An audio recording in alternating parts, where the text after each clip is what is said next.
Благодарам, заменик председателке. Еве во последниот ден нека види јавноста за каков парадокс се работи. Имено убаво се поклопуваат нештава за да можеме во изминативе 10 дена да ви извадиме на една чистина, па народот да види колку сте контрадикторни, колку сте лицемерни и колку не сте искрени во намерите. Претходниве 5 амандмани скоро па сите беа поврзани со инспекторатот за животна средина.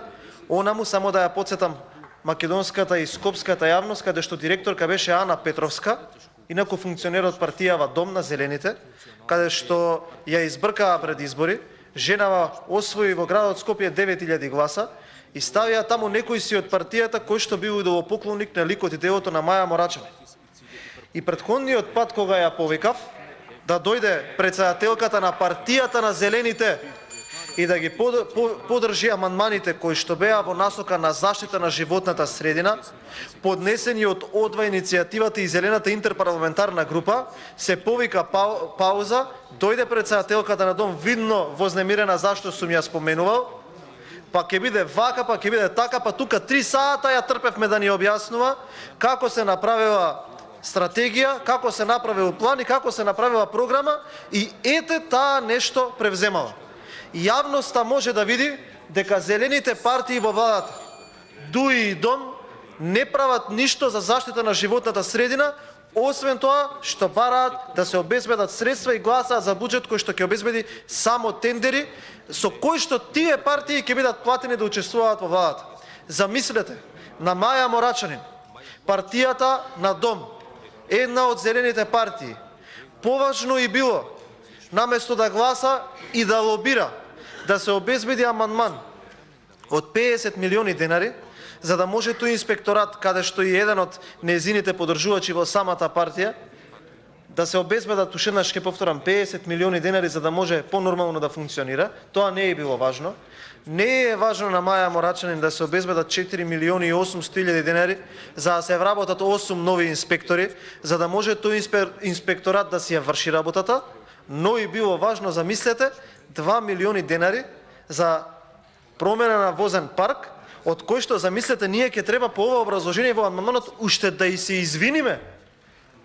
Инспекторатот располага со 17 патнички возила, од кои 3 треба итно да се заменат поради застареност. Фалело уште тендерска спецификација да наведе, па овие од Куманово кои што се партиски финансиери на СДСМ да го добија тендерот и да и дадеме 17 нови возила, од кои што 3 се итни за да се заменат, за да може тој инспекторат да работи. Од кои што вели 2 теренски и 2 милиони денари ми требаат за набавка на нови возила. И сега видете, 212 милиони денари во буџетот повеќе има отколку претходната година за набавка на возила. Ке му дадеме на Оливер Спасовски 2000% поголемена ставка за да набави возила на МВР.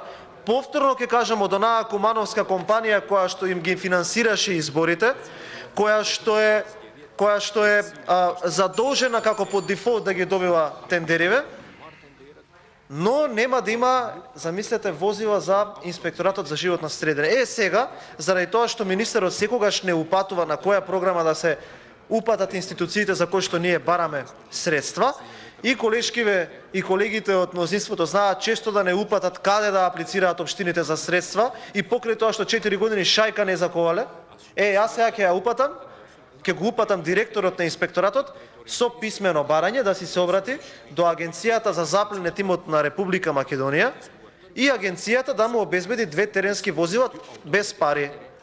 Но еве нека гледа ОДВА иницијативата, нека гледаат сите оние екологисти кои што се занимаваат со зачување на животна средина, какви се зелените партии во Македонија. Тие се друштво само со, би рекол, доел, само за правење на пари. За ништо друго. Ништо оваа држава нема видено од тие партии во изминативе 20 години. Ништо нема видено. Ниту предлог на закон, ништо нешто да се рече кочи и секогаш кога ќе има ваква работа, нив или ги нема, или тие не упатуваат на програми и стратегии, но ништо повеќе од тоа. Ни го одмија амандманот за да обезбедат 50 милиони денари за да може тој инспекторат подобро да работи. Ни го одбија амандманот за обезбедување на 4 милиони и 800 илјади денари за вработување на 8 инспектори. Ја избркаа онаа директорка која што се ја вршеше работата од партијата затоа што и се спротиставила на Маја Морачанин од Северна Кореја изгледа. излезе жената на избори и освои повеќе гласови отколку цела таа партија. И сега ќе дое Маја Морачанин и ќе ни држи тука предавања за програми и стратегии кога луѓе од одва иницијативата и од сите други, би кажа, организации кои што се занимаваат со животна средина, гледаат дека пред очите нивни, пред очите на јавноста, ниту еден амандман не им се прифаќа, ништо не се прави во таа насока, но на Маја и е најважно нејзиниот директор да се вози во нови возила. Ова е не парадокс, ова е не безобразие, не знам каков збор да употребам. Токму поради ваквите однесувања, народот ве казни на изборите. Но и тоа не е толку клучно. На крајот треба сите да живеат во една нормална животна средина. Нека знае народот дека на овие е поважно име да набават возила, отколку да обезбедат инструменти со кои што ќе се зачува и амбиенталниот воздух и животната средина на едно нормално ниво. Благодарам.